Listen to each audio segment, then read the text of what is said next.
उत्पत्ति की। महाशक्ति उमा को प्रकट करने के बाद उनके मन में आया कि कोई रचनात्मक कार्य किया जाए। तब उन्होंने भगवती उमा से कहा, हे प्रिय, हमें एक ऐसा मनुष्य उत्पन्न करना चाहिए जो सब विद्याओं में पारंगत हो और जिसके ऊपर हम संपूर्ण संसार का भार छोड़ सकें।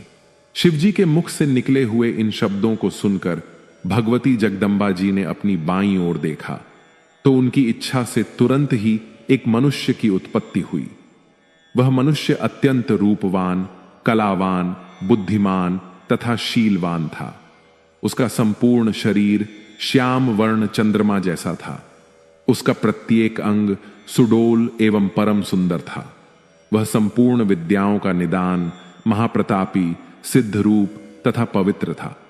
वह उत्पन्न होते ही भगवान सदाशिव एवं भगवती उमा के सम्मुख हाथ जोड़कर खड़ा हो गया। उस सुंदर मनुष्य को देख उमा सहित शिव जी प्रसन्न हुए। वह भी इन दोनों को देखकर बहुत हर्षित हुआ। फिर उसने हाथ जोड़कर इन दोनों की स्तुति और प्रशंसा करते हुए प्रार्थना की, हे पिता एवं हे मातेश्वरी, आप मेरा नाम रखकर मेरे योग्य जो कार्य हो उसे बताइए। यह सुनकर शिव जी बोले, तुम्हारा नाम विष्णु होगा। संपूर्ण सृष्टि में तुम्हारे समान तेजस्वी तथा प्रतापी अन्य कोई भी प्राणी प्रकट न होगा। तुम्हारा यश संपूर्ण संसार में निरंतर फैला रहेगा। संसारी मनुष्य तुम्हें हरि आदि नामों से पुकारेगा। तुम भक्तों के मनोरथ पूर्ण करने के लिए उत्पन्न किए गए हो। अब तुम्हें यह उचित है कि तुम तपस्या करो, जिससे तुम्हें और अधिक तेज और सामर्थ्य की प्राप्ति हो। इतना कहकर भगवान सदाशिव ने विष्णु को योग विद्या का उपदेश दिया। तब विष्णु एक स्थान पर बैठकर तपस्या करने में संलग्न हो गए।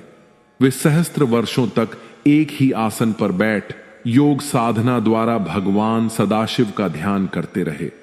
परंतु जब उन्हें तपस्या का कुछ भी फल प्राप्त नहीं हुआ तो उनके हृदय में अत्यंत शोक हुआ। उसी समय जिस प्रकार वर्षा में बादल गरजते हैं, ठीक उसी प्रकार यह आकाशवाणी हुई, हे विष्णु, तुम मन लगाकर फिर से तप करो, क्योंकि हम सुगमता से किसी को दिखाई नहीं देते।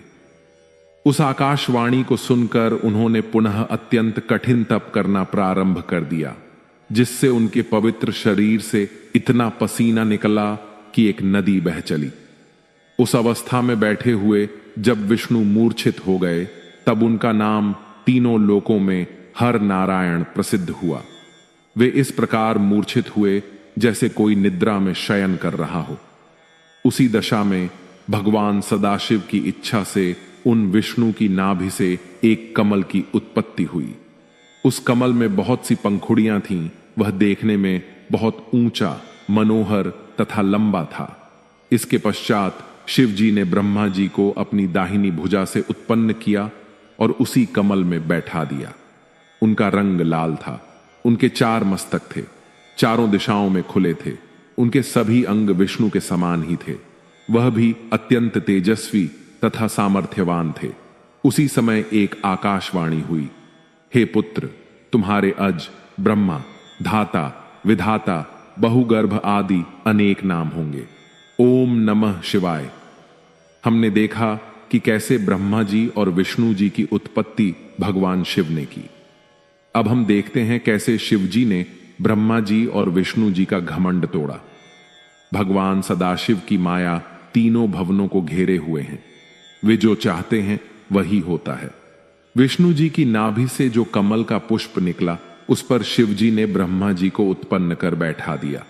परंतु ब्रह्मा नहीं जानते थे कि उन्हें किसने उत्पन्न किया है, उनका पिता कौन है। तब उन्होंने सोचा कि जिस मूल से यह कमल का पुष्प उत्पन्न हुआ है वही मेरा पिता होगा। ऐसा सोचकर उस कमल की जड़ को जन्म देने वाले अपने पिता का पता लगाने के लिए ब्रह्मा उस कमल की डंडी के मार्ग से उस जल के भीतर जा पहुंचे। ब्रह्मा उस कमल नाल के सहारे सैकड़ों कोसों तक पानी के भीतर चले गए, परंतु उन्हें उसके उद्गम स्थान का कोई भी पता नहीं चल सका। तब वह निरंतर 100 वर्षों तक प्रयत्न करने के बाद, निराश हो जाने के बाद, शोक से व्याकुल होकर उसी स्थान पर पुनः लौट आए जहां से नीचे की ओर चले थे।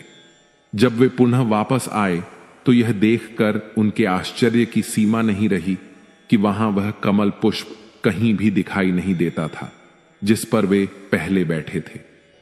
इस अद्भुत दृश्य को देख उन्हें अत्यंत चिंता हुई।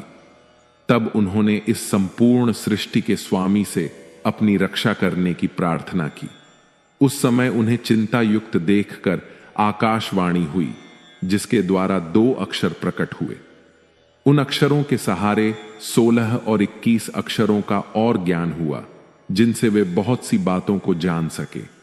ठीक उसी समय भगवान सदाशिव की इच्छा से उस जल में अचेत होकर पड़े हुए विष्णु सचेत होकर ब्रह्मा जी के समीप आए। इस बात में कोई संदेह नहीं करना चाहिए कि जो भगवान शिव चाहते हैं वही होता है। विष्णु जी को देख ब्रह्मा जी ने उनसे पूछा, आप कौन हैं? विष्णु जी ने उत्तर दिया, हे ब्रह्मा, हम अलख निरंजन हरि हैं। हम तुम्हारे पिता हैं। हमारे ही नाभि कमल द्वारा तुम्हारी उत्पत्ति हुई है। अब तुम निर्भय हो जाओ क्योंकि हम तुम्हारे रक्षक हैं।